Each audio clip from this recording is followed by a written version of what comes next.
Մեծարգո վարչապետ կառավարության ծրագրում մեծ բարեփոխումների այստեղ եմ շատ մեծ տեղ է հատկացված բանակում տեղի ունեցող փոփոխություններին եւ այլն։ Վերջին մեկ ամսվա ընթացքում Հայաստանի Հանրապետության զինված ուժերում ցավոք ունեցանք ցավալի դեպքեր, որոնք հասարակության մեջ մեծ անհանգստություն են առաջացնում։ Կրթության նկատմամբ ձեր վերաբերմունքը ակնհայտ է։ Արդյոք չեք կարծում, որ հենց կրթության բացն է, որ բերել է բանակում կամ բերում է բանակում այսպիսի ողբերգական հետևանքների եւ կրթության ոլորտում էլ ավելի մեծ ջանք ներդնելու ժամանակ մենք դրանք գուցեև բացառենք։ Այո, այդպես է, բայց դա երկար լուծում է, մենք այդքան ժամանակ չունենք։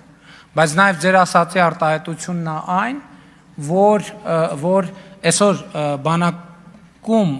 սպանությունների, ինքնասպանությունների հետ կապված աշխատանքային խումբ է ձևավորված եւ այնտեղ 3 նախարար է ներգրաված. Պաշտպանության նախարարը, կրթության, գիտության, մշակույթի եւ սպորտի նախարարը եւ առողջապահության նախարարը եւ առաջիկայում մենք քանի որ նաեւ արդեն Ազգային ժողովի պաշտպանության հարցերի եւ անվտանգության հարցերի հանձնաժողովի նախագահ ընտրվել է, նաեւ համաձայնությամբ, եթե համաձայնություն լինի, իրեն էլ կընդգրկենք,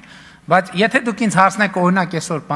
կառավարության ամենամեծ խնդիրը որն է, ես դες կասեմ միանշանակ կառավարության ամենամեծ խնդիրը բանակում տեղի ունեցող դեպքերի շարունակականությունն է։ Եվ երբ որ մենք վերլուծում ենք, թե նախ մենք պետք է առերեսվենք, թե ինչի է դա կապված։ Բանակում դեպքերի մի մեծ հատվածը կապված է, այսպես ասած, պոստում քնելու խնդրի հետ։ Եվ հիմա այդ խնդրը ավելի է սրվել, գիտեք ինչի, որովհետև երբ որ խաղաղություն չէր, ոչ խաղաղության պայմաններում, ժամապահության մեջ գտնվող զինվորը ինքն էլ մտավախություն ուներ, որ կարա, եթե ինքը քնի, իր ֆիզիկական անվտանգությունը բան կլինի, կվտանգվի։ Հիմա գիտեմ, որ դա չի լինելու կամ շատ փոքր է հավանականությունը, բայց շրջապատի միջավայրի զորամասի վերաբերմունքը, հատկապես այն զորամասերի, ովքեր պատերազմի հետ ուղիղ առնչություն են ունեցել, մնացել է տեղում, եւ այստեղ մենք քննարկում ենք, որ ռադիկալ քայլեր են պետք, որովհետեւ կրթությունը այո, մյուսը այո, բայց երկարաժամկետ քայլերով մենք այդ խնդիրը չենք կարող լուծել, չնայած դա պետք է անենք, բայց մեզ պետք է այսօրվա խնդիրը լուծել։ Եվ այսօրվա խնդիրը լուծելու համար մեզ ռադիկալ քայլեր են պետք, եւ մենք նաեւ այսօր ենք այդ հարցը քննարկել եւ եկել նաեւ չասեմ եզրակացության, բայց նախնական մի այսպիսի ձևակերպման, որ մեր ընդհանուր բանակի ծառայության տրամաբանությունը չի ադապտացվել խաղաղության հաստատման իրավիճակին։ Եվ մենք այստեղ պետք է որոշակի վճռական քայլեր անենք այդ խնդիրը լուծելու համար։ Բայց իհարկե այո, կրթությունը, բռնության կուլտուրան ընդհանրապես,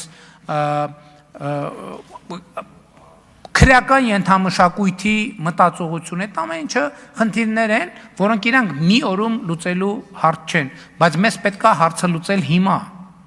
Եթե ոչ մի օրում, առնվազն մի ամսում, 2 ամսում, 6 ամսում, որպեսզի մենք այդ խնդիրը լուծենք։ Եվ սա, որ ասում եմ, մեր այսօր ունեցած մեծագույն խնդիրներից մեկն է, որը պահանջում է անհետաձգելի արձագանք եւ անհետաձգելի լուծում։ Կրթությունով հարցը լուծել այդ երկարաժամկետ սցենարը, բայց մենք դա իրագործելու ենք երկարաժամկետի համար, բայց կարճաժամկետի համար մենք այդ ժամանակը չունենք։ Արձագանք։ Պարոն վարչապետ, ընդդիմությունը մեզ կառավարությանը մեղադրում է, որ գնդերեցների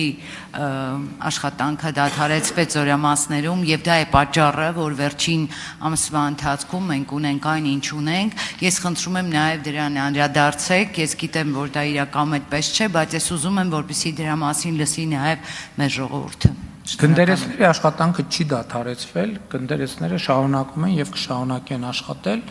Գնդերեցների նշանակման կարգ կա եւ այդ կարգով պաշտպանության նախարարը առաջնորդվում է։